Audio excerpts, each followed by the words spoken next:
Hello' আজি আমি chapter 2 start কৰিবলৈ লৈছোঁ আৰু চেপ্টাৰ 2ত আমি পঢ়িম ইণ্ডিয়ান ইকনমি 1950 to 1990 1950 চনৰ পৰা 1990 চনলৈকে ভাৰতীয় অৰ্থনীতি কেনেধৰণৰ আছিল সেই বিষয়ে আমি আলোচনা কৰিম। আমি সকলোৱে জানো যে 1947ত ভাৰতবৰ্ষই স্বাধীনতা লাভ কৰিছিল আৰু স্বাধীনতাৰ পাছত স্বাধীনতাৰ আগৰ সময়ছোৱাত ভাৰতবৰ্ষৰ অৰ্থনীতিৰ অৱস্থা শোচনীয় আছিল বুলি আমি ক'ব পাৰোঁ। ব্ৰিটিছ শাসনৰ অধীনত আছিল। অৰ্থনৈতিক উন্নয়ন প্ৰয়োজনীয় পৰিমাণে অৰ্থনৈতিক উন্নয়ন সাধন হোৱা নাছিল। গতিকে স্বাধীনতা লাভ কৰাৰ পাছৰ পৰা 1947 চনৰ পাছৰ পৰা ভাৰত চৰকাৰে ভাৰতৰ অৰ্থনীতিৰ উন্নয়নৰ বাবে বিভিন্ন ব্যৱস্থা গ্ৰহণ কৰিছে আৰু স্বাধীনতাৰ পাছৰ পৰ্যায়ত ভাৰতবৰ্ষৰ অৰ্থনীতিৰ অৱস্থা কেনেধৰণৰ আছিল সেই বিষয়ে আমি এই লেশ্যনটোত পঢ়িবলৈ পাম। ঠিক আছে। আমি সকলোৱে জানো যে এখন অৰ্থনীতিৰ উন্নয়নৰ বাবে অৰ্থনীতিখনত পৰিকল্পনা গ্ৰহণ কৰাটো অতিকৈ প্ৰয়োজনীয়। কেৱল অৰ্থনীতি এখনৰ উন্নয়নৰ বাবে নহয়, আমি সকলোৱে কিবা এটা কাম হাতত কৰাৰ আগতে কিবা এটা কাম হাতত ল'বৰ বাবে আমি সেই কামটো সুচাৰুৰূপে পৰিচালনা হ'বৰ কাৰণে আমি পৰিকল্পনা প্ৰস্তুত কৰোঁ। কেনেদৰে আমি কামটো কৰিম, কিমান সময়ত শেষ কৰিম, সেই কামটোৰ কাৰণে আমি কেনেকুৱা ধৰণৰ ষ্ট্ৰেটেজি বা আঁচনি ল'ব লাগিব। এতিয়া তোমালোকে হায়াৰ ছেকেণ্ডেৰী ছেকেণ্ড ইয়েৰ পৰীক্ষাত ভাল ফলাফলৰ কাৰণে তোমালোকে কি কৰিব লাগিব, আগতীয়াকৈ কিছুমান পৰিকল্পনা কৰি ল'ব লাগিব। কিমান ঘণ্টা পঢ়িব লাগিব, কোনটো ছাবজেক্ট কেনেদৰে পঢ়িব লাগিব, তেনেকুৱা কিছুমান আমি আঁচনি তৈয়াৰ কৰি ল'ব লাগিব। ঠিক তেনেদৰে অৰ্থনীতি এখনৰ উন্নয়ন সাধন কৰিবৰ বাবেও অৰ্থনৈতিক পৰিকল্পনাৰ প্ৰয়োজন হয়, অৰ্থনৈতিক আঁচনি কিছুমানৰ প্ৰয়োজন হয় আৰু সেই আঁচনিসমূহৰ সফল ৰূপায়ণৰ জৰিয়তেহে অৰ্থনীতিৰ উন্নয়নৰ লক্ষ্যত উপনীত হ'ব পৰা যায়। গতিকে ভাৰতীয় অৰ্থনীতিৰ উন্নয়নৰ বাবে ভাৰত চৰকাৰে ভাৰতবৰ্ষত অৰ্থনৈতিক পৰিকল্পনা গ্ৰহণ কৰিছিল আৰু আজিৰ ক্লাছত আমি এই অৰ্থনৈতিক পৰিকল্পনাসমূহৰ বিষয়ে আলোচনা কৰিম। আমি প্ৰথমতে জানি ল'ব লাগিব হোৱাট ইজ ইকনমিক প্লেনিং। অৰ্থনৈতিক পৰিকল্পনা কি? What is economic planning? অৰ্থনৈতিক পৰিকল্পনা কি? অৰ্থনৈতিক পৰিকল্পনা মানে আমি কি বুজোঁ? Economic planning means utilization of country's resources into development activities in accordance with national priorities. Okay. Economic planning means the utilization of country's resources into development activities in accordance with national priorities. এটা নিৰ্দিষ্ট সময়ৰ ভিতৰত ৰাষ্ট্ৰৰ অগ্ৰাধিকাৰৰ ভিত্তিত উন্নয়নৰ কাম কাজসমূহৰ বাবে সম্পদ ব্যৱহাৰ কৰাকে আমি অৰ্থনৈতিক পৰিকল্পনা বুলি বুজোঁ। অৰ্থাৎ অৰ্থনৈতিক পৰিকল্পনাই এখন ৰাষ্ট্ৰৰ অগ্ৰাধিকাৰ অনুসৰি উন্নয়নমূলক কাম কাজসমূহত দেশৰ সম্পদ ব্যৱহাৰক বুজায়। ঠিক আছে। অৰ্থাৎ economic planning explains how the resources of a nation should be put to use. কেনেদৰে এখন দেশৰ অৰ্থনৈতিক সম্পদসমূহ ব্যৱহাৰ কৰিব পৰা যাব সেই সম্পৰ্কে অৰ্থনৈতিক পৰিকল্পনাই ব্যাখ্যা কৰে। Okay. Economic planning should have some goals, general goals, as well as some specific objectives which are to be achieved within a specified period of time. এখন অৰ্থনৈতিক পৰিকল্পনাৰ বাবে অৰ্থনৈতিক পৰিকল্পনা এখনৰ জৰিয়তে দেশৰ সম্পদসমূহ কেনেদৰে ব্যৱহাৰ কৰিব অৰ্থনৈতিক উন্নয়নৰ লক্ষ্যত, সেয়া অৰ্থনৈতিক পৰিকল্পনাই ব্যাখ্যা কৰে। আৰু অৰ্থনৈতিক পৰিকল্পনা এখনত প্ৰথমতে থাকিব লাগিব কিছুমান জেনেৰেল গ'লছ থাকিব লাগিব, কিছুমান নিৰ্দিষ্ট লক্ষ্য থাকিব লাগিব, কিছুমান উদ্দেশ্য থাকিব লাগিব, অবজেক্টিভছ থাকিব লাগিব আৰু সেই লক্ষ্য আৰু উদ্দেশ্যসমূহত উপনীত হ'বৰ কাৰণে এটা নিৰ্দিষ্ট সময় নিৰ্ধাৰণ কৰি ল'ব লাগিব। স্পেচিফিক অবজেক্টিভছ, কিছুমান নিৰ্দিষ্ট লক্ষ্য আৰু উদ্দেশ্য থাকিব লাগিব আৰু এটা স্পেচিফিক টাইম পিৰিয়ড এটা নিৰ্দিষ্ট সময় থাকিব লাগিব। অৰ্থাৎ অৰ্থনৈতিক পৰিকল্পনা এটা নিৰ্দিষ্ট সময়ত দেশখনৰ অৰ্থনৈতিক কাৰ্যকলাপসমূহৰ বাবে সম্পদসমূহ কেনেদৰে ব্যৱহাৰ কৰিব সেই সম্পৰ্কে ব্যাখ্যা কৰে। ঠিক আছে। অ'কে। এতিয়া ইকনমিক প্লেনিং এখনৰ উদ্দেশ্যসমূহ কেনেধৰণৰ হোৱা উচিত এখন অৰ্থনৈতিক পৰিকল্পনাৰ এখন দেশৰ অৰ্থনৈতিক পৰিকল্পনাৰ গ'লছসমূহ উদ্দেশ্যসমূহ কেনেধৰণৰ হোৱা উচিত অৰ্থনৈতিক পৰিকল্পনাৰ মূল উদ্দেশ্যসমূহ কি কি অৰ্থনৈতিক পৰিকল্পনা এখনৰ প্ৰথম উদ্দেশ্যটোৱে হৈছে এখন ৰাষ্ট্ৰৰ অৰ্থনৈতিক পৰিকল্পনাৰ মূল উদ্দেশ্যটোৱে হৈছে মুখ্য উদ্দেশ্যটোৱে হৈছে গ্ৰোথ অৰ্থনীতিখনৰ উন্নয়ন অৰ্থনীতিৰ উন্নয়ন সাধন কৰা হৈছে এখন অৰ্থনৈতিক পৰিকল্পনাৰ মুখ্য উদ্দেশ্য It means increase in the country's capacity to produce the output of goods and services within the country. Growth means অৰ্থনীতিখনত কেনেদৰে উৎপাদনী ক্ষমতা বৃদ্ধি হ'ব অৰ্থনীতিখনৰ উৎপাদনী ক্ষমতা বৃদ্ধিৰ জৰিয়তে অৰ্থনীতি এখনৰ কেনেকৈ উন্নত কৰিব পৰা যায় সেই সম্পৰ্কে অৰ্থনৈতিক পৰিকল্পনাই বিভিন্ন ব্যৱস্থা গ্ৰহণ কৰে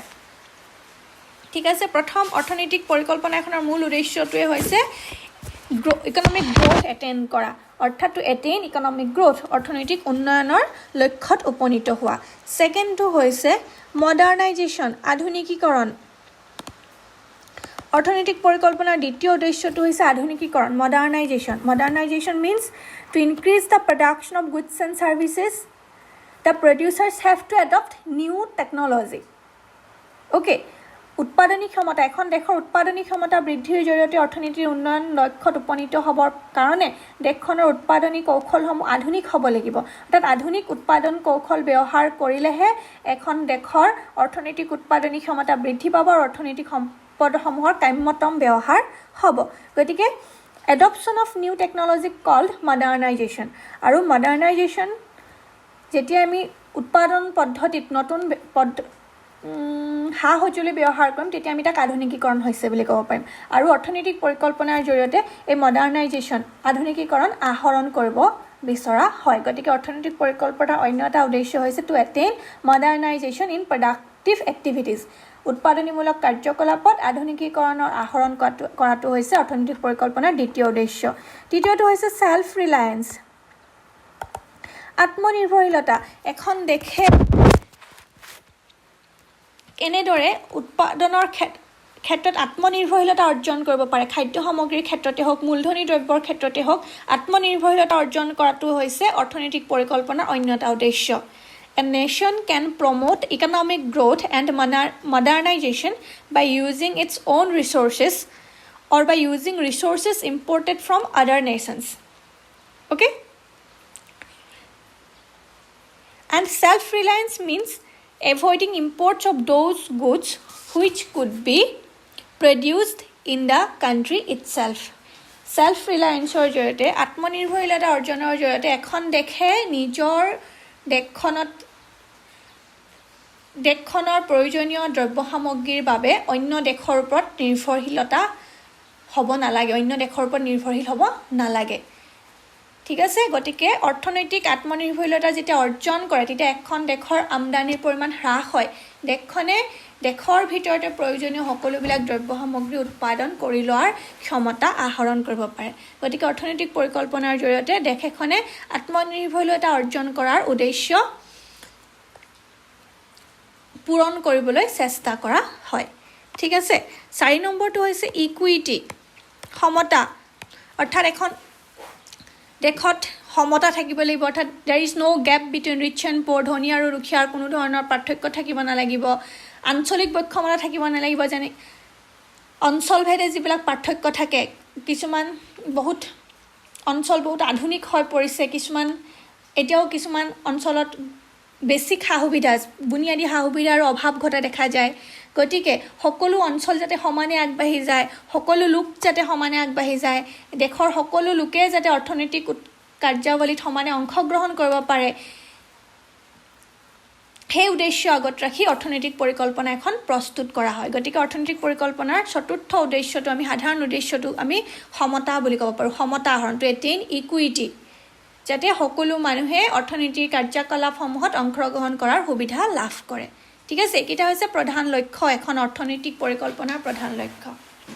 ওকে ভাৰতবৰ্ষত অৰ্থনৈতিক পৰিকল্পনা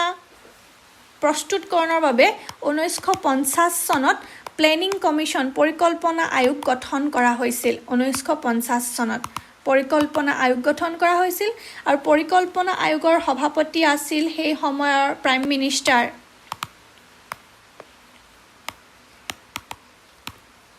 জৱাহৰলাল নেহৰু সদায় পৰিকল্পনা আয়োগৰ সভাপতি থাকে সেই সময়ৰ প্ৰধানমন্ত্ৰী প্লেনিং কমিশ্যনৰো সভাপতি আছিল সেই সময়ৰ প্ৰাইম মিনিষ্টাৰ জৱাহৰলাল নেহৰু আৰু ভাৰতবৰ্ষৰ যিবিলাক অৰ্থনৈতিক পৰিকল্পনা গ্ৰহণ কৰা অৰ্থনৈতিক পৰিকল্পনাসমূহ যিসমূহ গ্ৰহণ কৰা হৈছিল সেইবিলাক 5 ইয়াৰ্ছ আছিল পঞ্চবাৰ্ষিক পৰিকল্পনা গ্ৰহণ কৰা হৈছিল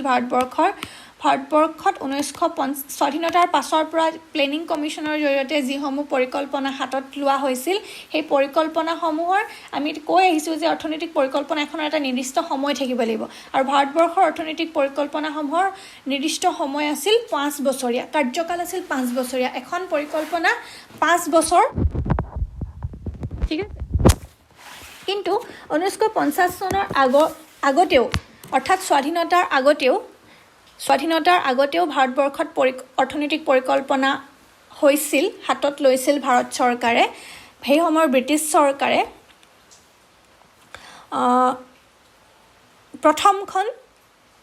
ভাৰতবৰ্ষৰ প্ৰথমখন পৰিকল্পনা আয়োগ 1938ত নেশ্যনেল প্লেনিং কমিশ্যন গঠন কৰিছিল জাতীয় পৰিকল্পনা আয়োগ নেশ্যনেল প্লেনিং কমিশ্যন গঠন কৰিছিল 1938 চনত আকৌ 1944ত এম এন ৰয় পিপলছ প্লেন জনগণৰ পৰিকল্পনা বুলি পিপলছ প্লেন বুলি পৰিকল্পনা হাতত লৈছিল আৰু এই পৰিকল্পনাৰ মূল উদ্দেশ্য আছিল ভাৰতবৰ্ষৰ জনসাধাৰণৰ জনমূৰি আয় দুগুণ কৰা পাৰ কেপিটা ইনকাম ডাবল কৰিবৰ কাৰণে কৰাৰ উদ্দেশ্য আগত ৰাখি পিপলছ প্লেনখন হাতত লোৱা হৈছিল এম এন ৰয়ে সাময়িকভাৱে এই পৰিকল্পনাখন প্ৰচাৰ কৰিছিল 1944ত কিন্তু এইকেইখনৰ বিষয়ে আমি ইয়াত বহলাই নপঢ়োঁ আমি পঢ়িম স্বাধীনতাৰ পাছৰ সময়ছোৱাত ভাৰতবৰ্ষত কোনবিলাক পৰিকল্পনা গ্ৰহণ কৰা হৈছিল আৰু স্বাধীনতাৰ পাছত ভাৰতবৰ্ষৰ পৰিকল্পনাৰ বাবে 1950 চনত পৰিকল্পনা আয়োগ গঠন কৰা হৈছিল আৰু পৰিকল্পনা আয়োগে সভাপতি আছিল পৰিকল্পনা আয়োগৰ সেই সময়ৰ প্ৰধানমন্ত্ৰী জৱাহৰলাল নেহৰু আৰু এই পৰিকল্পনা আয়োগৰ নেতৃত্বতে ভাৰতবৰ্ষত 5 বছৰীয়া পৰিকল্পনাসমূহ হাতত লোৱা হৈছিল ঠিক আছে 1950 চনৰ পৰা ভাৰতবৰ্ষত আমি যিসমূহ পৰিকল্পনা হাতত লোৱা হৈছিল সেইবিলাক পৰিকল্পনাৰ বিষয়ে আমি ডিছকাছ কৰিম যিহেতু আমি এই লেছনটোত 1950 চনৰ পৰা 1990 চনলৈকে ভাৰতীয় অৰ্থনীতিৰ বিষয়ে আলোচনা কৰিবলৈ লৈছোঁ গতিকে ভাৰতবৰ্ষত প্ৰথমখন পঞ্চবাৰ্ষিক পৰিকল্পনা ফাৰ্ষ্ট 5 ইয়াৰ প্লেন প্ৰথমখন পঞ্চবাৰ্ষিক পৰিকল্পনা আৰম্ভ হৈছিল 1951ৰ পৰা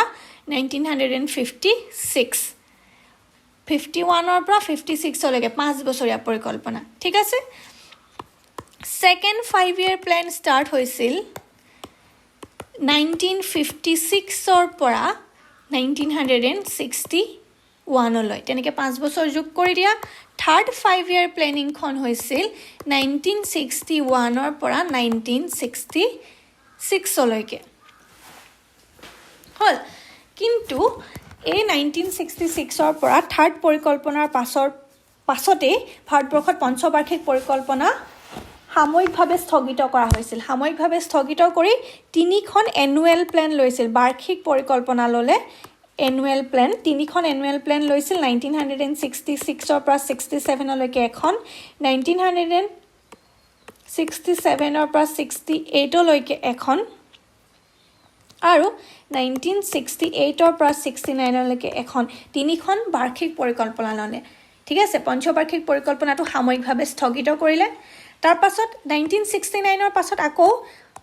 4 নম্বৰ 5 ইয়াৰ প্লেন চতুৰ্থ পঞ্চবাৰ্ষিক পৰিকল্পনাখন হাতত ল'লে এইটো ল'লে 1969ৰ পৰা 5 বছৰ যোগ কৰি দিয়া 1974 ঠিক আছে আকৌ 5th 5-year প্লেন আৰম্ভ হ'ল 1969 পৰা 1978 এইখন পঞ্চবাৰ্ষিক পৰিকল্পনা সম্পূৰ্ণ নহল এখন 4 বছৰহে কেৱল থাকিলে সম্পূৰ্ণ নহল কাৰণ সেই সময়ত চৰকাৰৰ সলনি হোৱাৰ বাবে কেন্দ্ৰীয় চৰকাৰৰ সলনি হোৱাৰ বাবে সেই নতুন চৰকাৰে পঞ্চবাৰ্ষিক পৰিকল্পনাখন পূৰ্বৰ পঞ্চবাৰ্ষিক পৰিকল্পনাখন তেওঁলোকে ৰিজেক্ট কৰাৰ কাৰণে পঞ্চমখন পঞ্চবাৰ্ষিক পৰিকল্পনা কেৱল 4 বছৰহে টেষ্টি থাকিল তাৰ পাছতে আকৌ দুখন এনুৱেল প্লেন হ'ল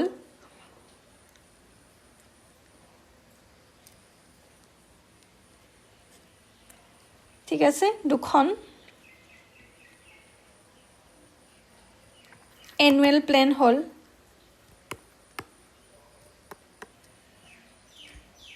এনুৱেল প্লেন 1978 পৰা 79 লৈকে আৰু 1979 পৰা 80 লৈকে ঠিক আছে তাৰ পাছত আকৌ 6th 5-year প্লেনখন নতুন চৰকাৰে আৰম্ভ কৰিলে 6th 5-year প্লেনখন নতুন চৰকাৰে আৰম্ভ কৰিলে 1980 পৰা 85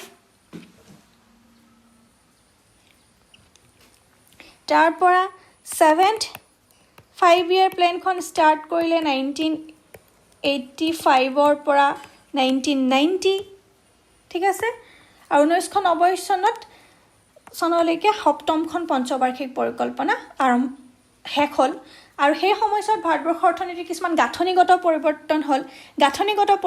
পৰিৱৰ্তন হোৱাৰ বাবে আকৌ দুখন এনুৱেল প্লেন হাতত ল'লে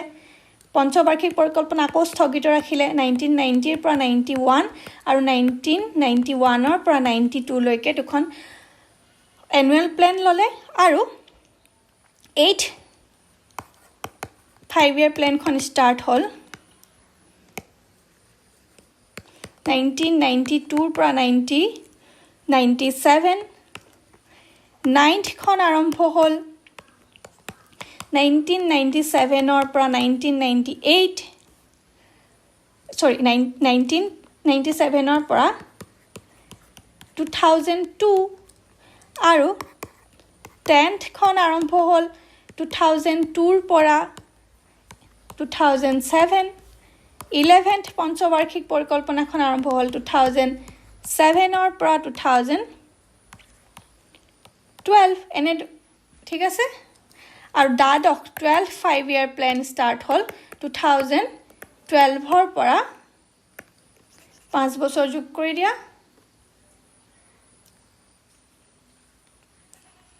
2017 ঠিক আছে এনেদৰে পঞ্চবাৰ্ষিক পৰিকল্পনাসমূহ ভাৰতবৰ্ষত গ্ৰহণ কৰা হৈছিল